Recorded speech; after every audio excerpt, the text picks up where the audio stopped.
नमस्कार दोस्तों, मेरा नाम संध्या है। जब मेरी उम्र 20 साल थी तभी मेरी शादी कर दी गई।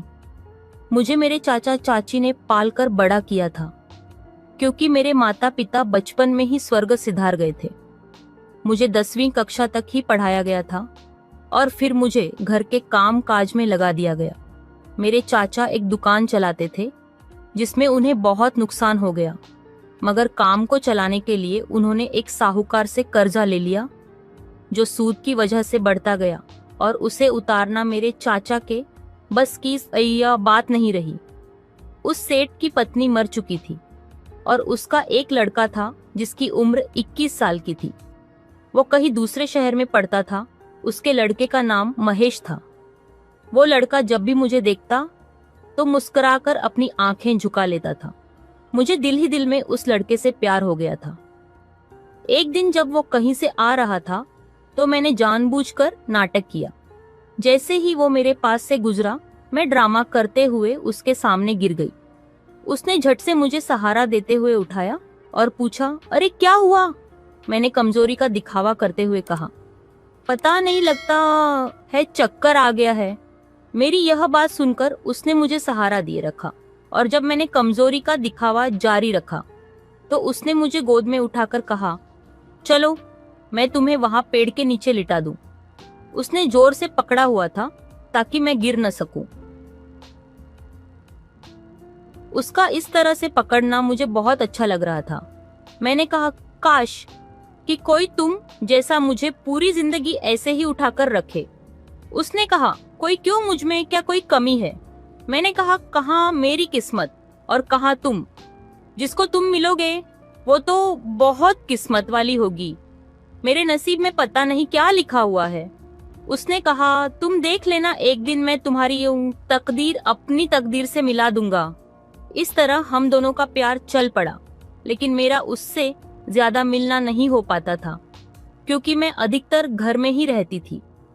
कुछ ही दिनों में हमारा आपस में मिलना या एक दूसरे को देखना भी खत्म हो चुका था क्योंकि वो किसी दूसरे शहर में जा चुका था। मगर जाने से पहले वो मुझसे बोलकर गया था कि मैं जब पढ़ाई पूरी करके वापस आऊंगा तो तुम्हारे चाचा से तुमसे अपनी शादी की बात करूंगा। इधर महेश का बाप जानता था कि मेरे चाचा उसका पैसा वापस नहीं कर सकेंगे। यह सब जानते हुए भी उसने चाचा से पैसों का तकाजा बार बार करना शुरू कर दिया। एक दिन चाचा ने सेठ के आगे अपने हाथ खड़े कर दिए और कहा, मैं आपका कर्ज वापस नहीं कर सकूंगा। आप अगर चाहे तो मेरे घर पर कब्जा कर सकते हो। उसकी नजर शायद मुझ पर रही होगी, जिस वजह से उसने चाचा को बुलाकर कहा, तुम पैसे नहीं दे सकते तो अपनी भतीजी की शादी मुझसे कर दो। चाचा यह सुनकर उससे बोले, लाला, हम गरीब हैं, मगर तुम्हें तो जरा समझना चाहिए ना कि वो तुम्हारी बेटी की उम्र की है। महेश के बाप ने कहा, उम्र से क्या होता है, मेरी बेटी तो नहीं है ना। देखो, किसी दिन अगर किसी लड़के ने उसके साथ कुछ कर दिया तो मुंह भी देखने लायक नहीं रहोगे। मैं उससे कोई भगाकर नहीं ले जा रहा, उससे शादी करके उसके साथ रहना चाहता हूँ। रात में चाचा से मैंने सुना कि वो चाची से कह रहे थे कि सेठ ने कहा है कि मैं तुम्हारा कर्ज माफ कर दूंगा अगर तुम संध्या की शादी मुझसे कर दो। तुम्हें शादी में भी कुछ खर्च नहीं करना होगा, जो खर्च होगा वो ही उठाएगा। चाची ये सुनकर बहुत खुश नजर आई और बोली, जल्दी से हाँ बोल दो। चाचा उससे कह रहे थे, जानती हो वो 48 साल से भी ऊपर का है और अपनी संध्या अभी 20 की भी नहीं हुई है। चाची यह सुनकर कुछ गुस्से से बोली, अरे तुम्हारी तो मती ही मारी गई है। हम जब सड़क पर आ जाएंगे तब क्या करोगे? तुम सुधा की शादी तब कैसे कर पाओगे बताओ? ऐसा सुनहरा मौका फिर नहीं मिलेगा। चाचा ने फिर से कहा, उसकी तोंद देखी है हमारी सुधा, उस सांड के आगे बछिया है। मुझे लगता है कि वो संध्या को तुमसे अच्छा ही खुश रख पाएगा। यह सुनकर चाचा की बोलती बंद हो गई और वो कुछ नहीं कह पाए, मगर मैं अपनी किस्मत पर रोती रही। कहाँ, वो मेरे ससुर बनने वाला था और अब वो मेरा पति बनने लगा था। मुझे पूरा विश्वास था कि जब महेश को पता लगेगा तो वो यह शादी नहीं होने देगा, मगर उसका बाप भी पूरा घाक था। उसने अपने बेटे को कुछ भी नहीं बताया और मेरे साथ अपनी शादी की तैयारी शुरू कर दी। मेरी शादी को पूरी तरह से गोपनीय रखा। बस एक दिन पहले ही सभी को बताया ताकि उसके बेटे को कोई बताकर उसके रंग में भंग ना डाल दे। अगले एक हफ्ते में ही मेरी शादी उससे कर दी गई, जो मुझसे 27 साल बड़ा था। शादी के बाद जब रात हो गई तो वो मेरे पास आकर बोला, संध्या रानी, मैं तुम्हें बहुत पसंद करता हूँ। फिर दिन में मुझे चाचा अपने साथ अपने घर पर ले गए और बोले कि रात को वापस चली जाना। चाची ने मुझसे पूछा, बोलो बिटिया कैसी रही? मैं चाची से क्या कहती? चाची ने मुझसे कहा कि सुनो संध्या, एक बात ध्यान से सुन लो। यह जीवन बहुत मजबूर करता है। कई बार जो काम हम करना नहीं चाहते हैं वो भी करना होता है। हमारी भी मजबूरी थी जो तुमको उसके साथ बांध दिया। खैर, अब जो हुआ वो तो हो गया, मगर मुझे यह भी पता है कि वो तुमसे पहले ही संसार को छोड़ जाएगा।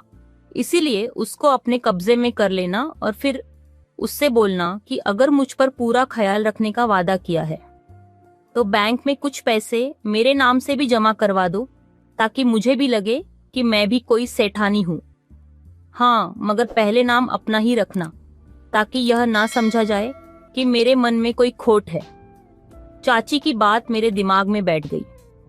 मैं किसी मौके की तलाश में थी, मगर मुझे कोई मौका मिल ही नहीं रहा था।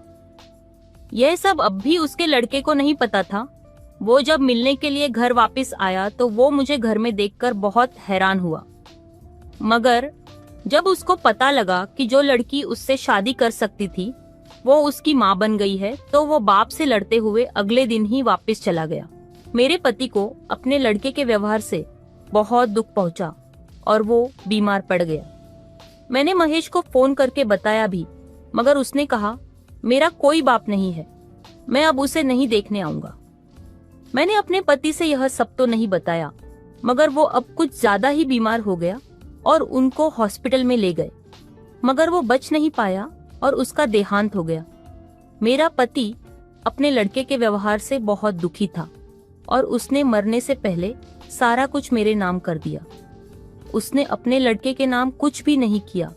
जब मैं महेश को अपने पति की मौत के बारे में बताया तो वो आया, मगर अंतिम संस्कार करके चला गया। जाते समय वो मुझसे बोला कि मैं तुमको ना तो मां मानता हूँ और ना ही मानूंगा। मेरे बाप ने तुम्हारे नाम जो लिखा है तुम उसे रखो, मुझे उन पैसों को देखना भी नहीं है। मैंने उससे जाने से पहले कहा कि अगर तुम्हारे पास समय हो तो मैं तुमसे कुछ बात करना चाहती हूँ। उसने कहा, बोलो क्या कहना है। मैंने उससे कहा कि देखो, तुम मुझे माँ एक बार नहीं 100 बार मत मानो, मैं भी तुम्हें कभी बेटा नहीं कहूंगी। अगर तुम समझते हो कि मैंने यह सब तुम्हारे बाप की दौलत के लिए किया है तो तुम सब कुछ वापस ले लो। तुम जहाँ कहोगे मैं साइन कर दूंगी।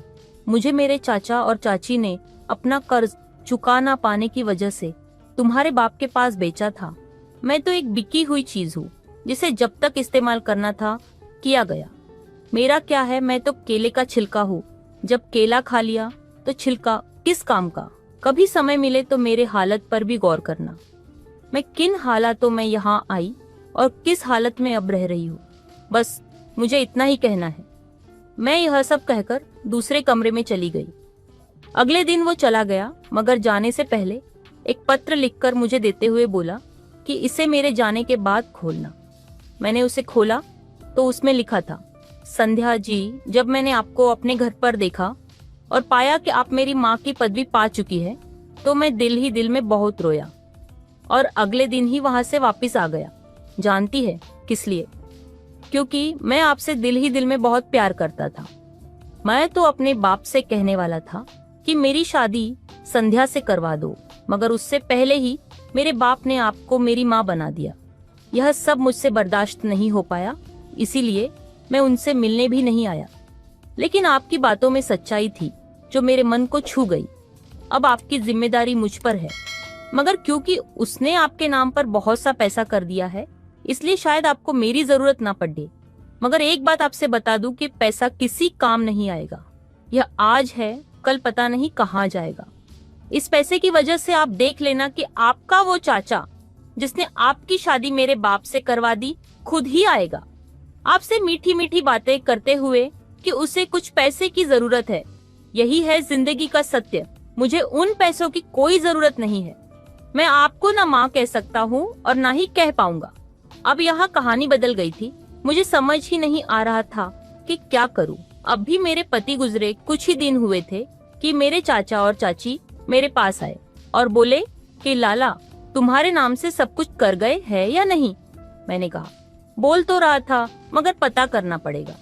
मुझे पता लगा है कि उसका पैसा पुरखों का है और इसमें उसके बेटे महेश का पूरा हक बनता है। यह सुनकर उनका मुंह उतर गया। बोले, बेटी, अगर हो सके तो कुछ पैसे हमें दे दो। देख लो, अगर तुम्हारे पास रखे हुए हो तो, क्योंकि घर में खाने को भी कुछ नहीं है। मैंने यह सुनकर उनको कुछ पैसे दिए और बोली, मेरे पास अब और नहीं है। जब तक कि यह ना पता लग जाए कि पैसों को असली हकदार कौन है, मुझसे पैसे ना मांगना। खैर, उन्होंने मेरी बात पर ज्यादा ध्यान नहीं दिया और जो पैसे मुझसे लिए थे उनको लेकर चलते बने। मैंने उसी रात महेश से फोन पर बात की और बोली कि तुम ठीक कह रहे थे। मेरे चाचा चाची की नजर अब जो मेरे पास है उस पर है। तुम कागज बनवा कर मुझसे साइन करवा लो। मैं यह पैसे अपने पास नहीं रखना चाहती। वैसे भी इसके असली मालिक तो तुम ही हो।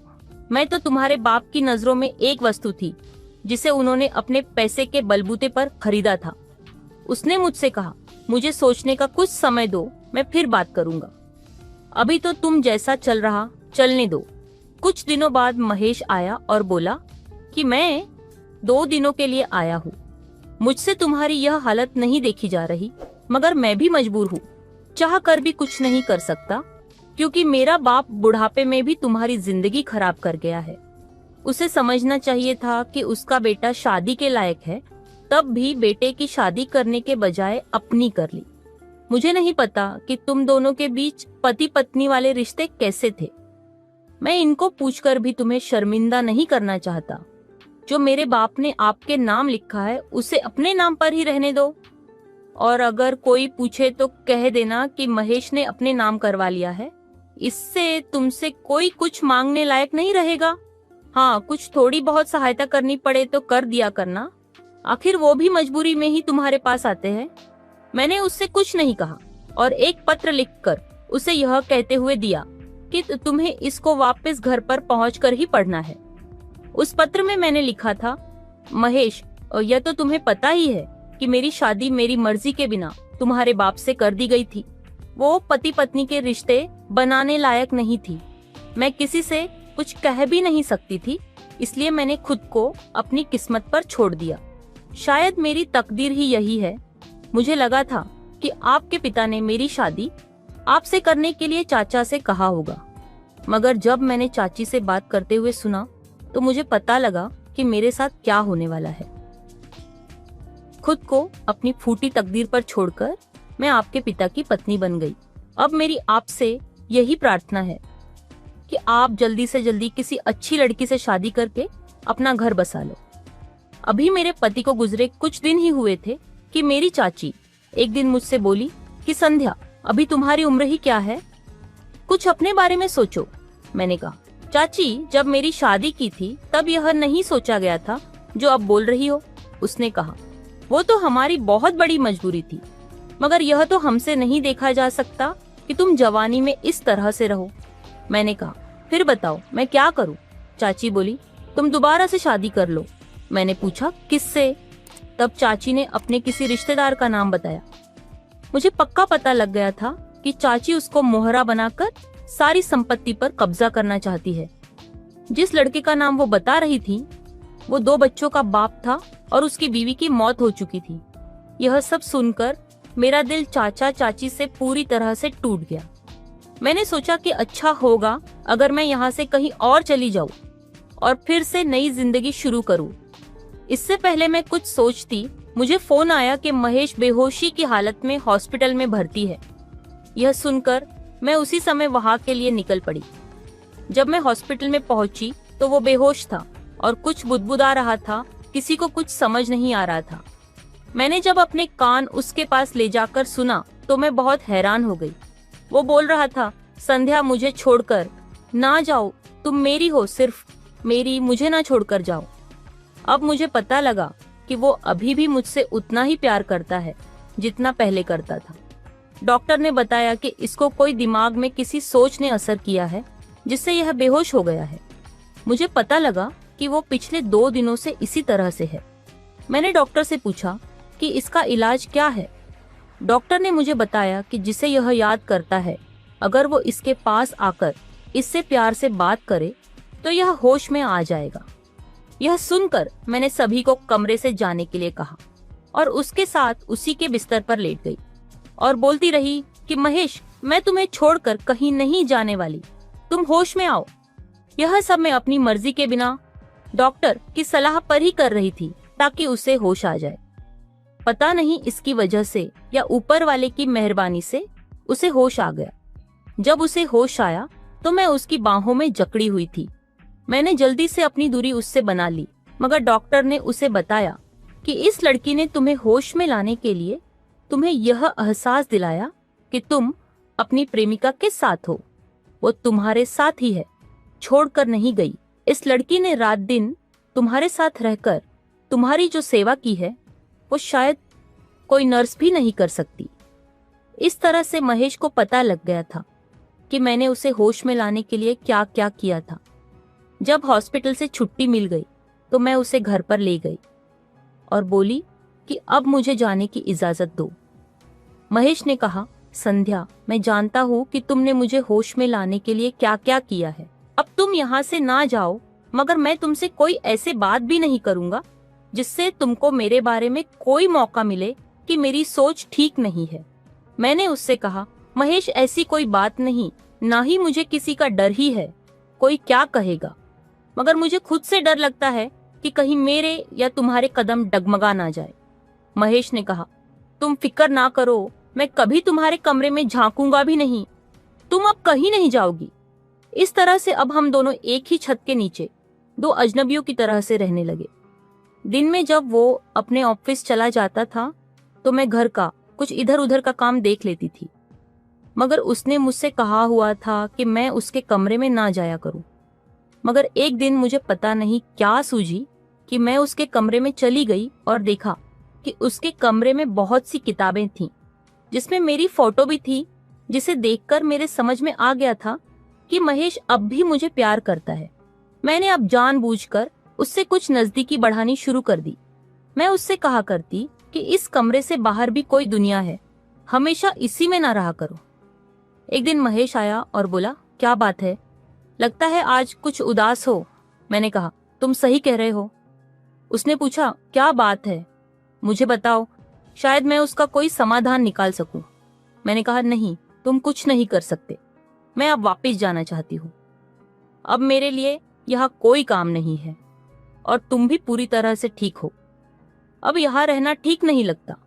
मेरी बात सुनकर वो बहुत हैरान हुआ और बोला, क्यों, ऐसे क्या बात हुई है जो एकदम से ऐसा सोच रही हो।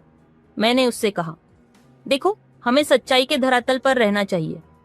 ना तुम मुझे अपनी माँ मान सकते हो और ना ही मैं तुम्हें अपना बेटा मान सकती हूँ। तुम्हें भी पता है कि कुछ समय पहले हम दोनों एक दूसरे को किन नजरों से देखा करते थे, मगर मेरी तकदीर मुझे कहाँ पर ले आई है यह मैं ही समझ सकती हूँ, शायद और कोई नहीं समझ पाएगा।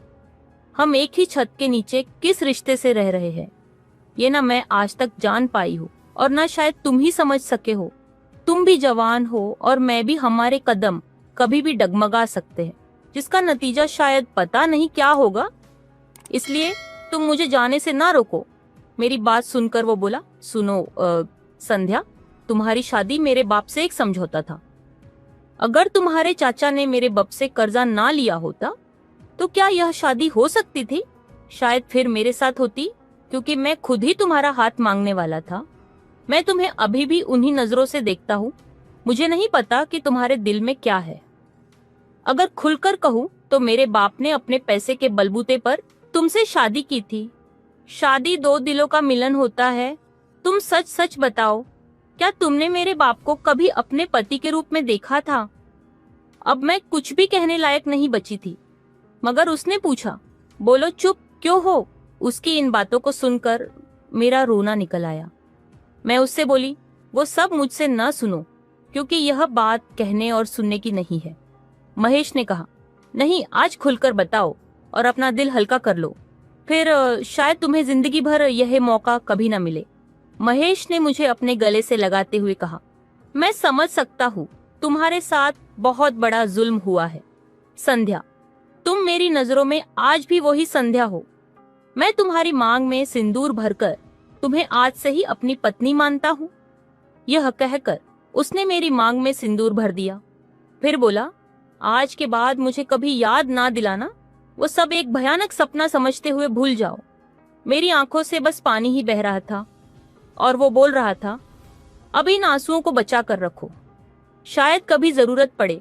मैंने उसके मुंह पर हाथ रखकर कहा, ऐसा कभी ना बोलना, वरना मैं फिर से टूट जाऊंगी। उसके बाद महेश और मैंने कोर्ट में जाकर अपनी शादी कर ली। अब मेरी जिंदगी से बुरा वक्त खत्म हो चुका था। हम दोनों ने एक नई जिंदगी की शुरुआत की और हम बहुत खुश थे।